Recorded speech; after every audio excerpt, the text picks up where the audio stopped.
ሰላም እንዴት ናችሁ? ውድ ቻናሌ ቤተሰቦች ሰላማችሁ ይብዛ። ሼር ሰብስክራይብ እያደረጋችሁ አበረታቱኝ። እንግዲህ ያው ያለንበት ዓለም ወከባ ውስጥ ነን። እግዚአብሔር በያለንበት ይጠብቀን ማለት ነው እና እንደዚህ እያልኳችሁ ግን መጽሐፍ ቅዱስ ስለ መጨረሻው ዘመን ምን ይላል በሚል መጽሐፍ ቅዱስ ላይ ማቴዎስ ወንጌል ምዕራፍ 24ን ሳነብ ያገኘሁትን ላካፍላችሁ። ያው እንግዲህ ብዙ ደንግጠናል። እግዚአብሔር ከሚያስደነግጥ ነገር ይሰውረን። መጽሐፍ ቅዱስ ማቴዎስ ወንጌል ምዕራፍ 24 ላይ እንደዚህ ይላል። ኢየሱስ ከቤተ መቅደስ ወጥቶ ሲሄድ ደቀ መዛሙርቱ የቤተ መቅደሱን ሕንፃ ሊያሳዩት ወደ እርሱ ቀረቡ። እርሱ ግን ይህን ሁሉ ታያላችሁ፣ እውነት እላችኋለሁ ድንጋይ በድንጋይ ላይ ተክቦ የምታዩት ሳይፈርስ እንዲህ እንዳለ የሚቀር ድንጋይ እንኳን አይኖርም አላቸው። በደብረ ዘይት ተራራ ላይ ተቀምጦ ሳለ ደቀ መዛሙርቱ ለብቻቸው ወደ እርሱ ቀርበው እስቲ ንገረን፣ የምትለው ሁሉ መቼ ይሆናል? የመምጣትህና የመጨረሻው ምልክት ምንድን ነው አሉት። ኢየሱስም መልሶ እንዲህ አላቸው፣ ማንም እንዳያስታችሁ ተጠንቀቁ። ብዙዎች እኔ ክርስቶስ ነኝ በማለት በስሜ ይመጣሉና ብዙዎችን ያስታሉ። ስለ ጦርነትን የሚያናፍስ ወሬ ትሰማላችሁ። እነዚህ ነገሮች የግድ መፈጸም አለባቸው። ሆኖም መጨረሻው ገና ስለሆነ በዚህ እንዳትደነግጡ ተጠንቀቁ። ሕዝብ በሕዝብ ላይ፣ መንግስት በመንግስት ላይ ይነሳል። በተለያየ ስፍራ ራብና መሬት መንቀጥቀጥ ይሆናል። ይህ ሁሉ ግን የምጡ መጀመሪያ ነው። በዚያን ጊዜ ለመከራ አሳልፈው ይሰጧችኋል፣ ይገድሏችኋል። በስሜ ምክንያት በሕዝብ ሁሉ ዘንድ የተጠላችሁ ትሆናላችሁ። በዚያን ጊዜ ብዙዎች ይሰነካከላሉ፣ እርስ በርሳቸው ይጠላላሉ። ብዙዎች ሐሰተኛ ነቢያት ይነሳሉ፣ ብዙዎችን ያስታሉ። ክፋት ስለሚገኝ የብዙ ሰዎች ፍቅር ይቀዘቅዛል። እስከ መጨረሻ የሚጸና እርሱ ይድናል። ለሕዝብ ሁሉ ምስክር እንዲሆን ይህ የመንግስት ወንጌል በዓለም ሁሉ ይሰበካል። ከዛ መጨረሻው ይመጣል። እንግዲህ በነቢዩ በዳንኤል የተነገረው የጥፋት ርኩሰት በተቀደሰው ስፍራ ቆሞ ስታዩ አንባቢው ያስተውል። በዛን ጊዜ በይሁዳ የሚገኙ ወደ ተራራ ይሽሹ። በቤቱ ጣራ ላይ የሚገኝ ማንም ሰው ዕቃውን ከቤት ለማውጣት አይውረድ። በእርሻ ቦታ የሚገኝ ማንም ሰው ልብሱን ለመውሰድ አይመለስ። በዛን ቀናት ለነፍሰ ጡሮችና ለሚያጠቡ ወዮላቸው። እንግዲህ ሽሽታችሁ በክረምት ወይም በሰንበት ቀን እንዳይሆን ጸልዩ። በዛን ጊዜ ዓለም ከተፈጠረ ጀምሮ እስከ ዛሬ ድረስ ሆኖ የማያውቅ ከዛም በኋላ የሚስተካከለው የሌለ ታላቅ መከራ ይሆናል። ቀኖቹ ባያጥሩ ኖሮ ስጋ ለባሽ ሁሉ ባልተረፈ ነበረ። ስለተመረጡት ሲባል ግን እነዛ ቀኖች ያጥራሉ። በዛን ጊዜ ማንም ይሄውላችሁ ክርስቶስ እዚህ አለ ወይም እዚያ ቢላችሁ አትመኑ።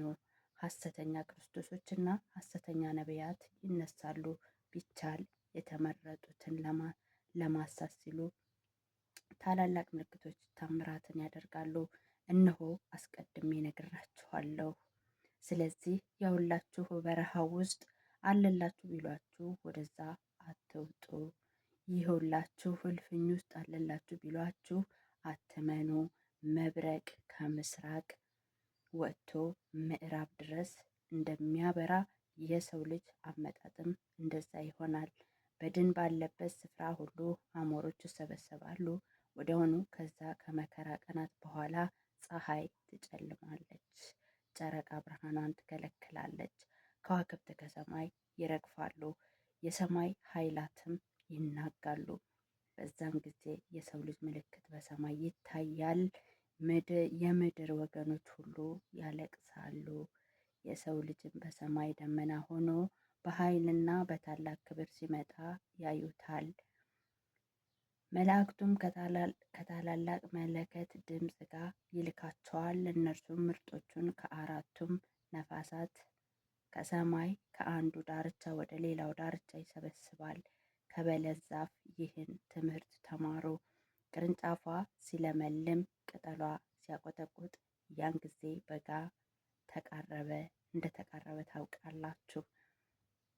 እንደዚሁም እነዚህን ሁሉ ስታዩ እርሱ በደጅ እንደቀረበ ታውቃላችሁ። እውነት እላችኋለሁ ይህ ሁሉ እስኪፈጸም ድረስ ይህ ትውልድ አያልፍም። ሰማይና ምድር ያልፋሉ፣ ቃሌ ግን ፈጽሞ አያልፍም።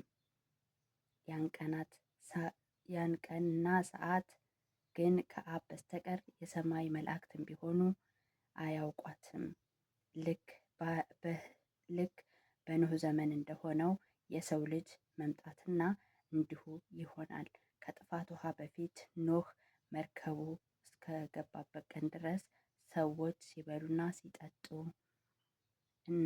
ሲጠጡ ሲጋቡ እንደነበሩ እስከዛ ድረስ ምን እንደሚመጣ ሳያውቁ ድንገት የጥፋት ውሃ እንደ አጥለቀለቃቸው የሰው ልጅ ሲመጣም እንዲሁ ይሆናል።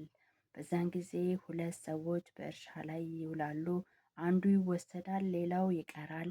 ሁለት ሴቶች በወፍጮ ይፈጫሉ፣ አንዷ ትወሰዳለች፣ ሌላዋ ትቀራለች። እንግዲህ ጌታቸው የሚመጣበትን ቀን ስለማያውቁ ነቅታችሁ ጠብቁ። ይህን ልብ በሉ። ባለቤት ሌሊት ሌባ በየትኛው ሰዓት እንደሚመጣ ቢያውቅ ኖሮ በነቃ፣ ቤቱ እንዳይደፈር በተጠባበቀ ነበረ። የሰው ልጅም ባላሰባችሁ ሰዓት ይመጣልና እናንተ እንዲሁ ዝግጁ ሁኑ። በተገቢው ጊዜ ምግባቸውን እንዲሰጣቸው ባለቤቱ በቤተሰቦቹ ላይ የሾመው ታማኝና ብልህ አገልጋይ እንግዲህ ማን ነው? ባለቤቱ ተመልሶ በሚመጣበት ጊዜ የተጣለበት አደራ እየፈጸመ የሚያገኘው ያ አገልጋይ የተባረከ ነው። እውነት እላችኋለሁ በንብረቱ ሁሉ ላይ ይሾመዋል። ነገር ግን አገልጋይ ክፉ ቢሆንና ለራሱ ጌታዬ ይዘገያል በማለት ተነስቶ ሌሎች አገልጋይ ባልንጀሮቹን መምታት ቢጀምር ከሰካራሞችም ጋር ቢበላና ቢጠጣ እርሱ ባልጠበቀው ቀንና ባላሰበው ሰዓት ጌታው መጥቶ ይቆራርጠዋል። እድል ፈንታውም ከግብዞች ጋር ያደርግበታል። በዛ ለቅሶ ጥርስ ማፋጨት ይሆናል ይላል መጽሐፍ ቅዱስ ማቴዎስ ወንጌል ላይ።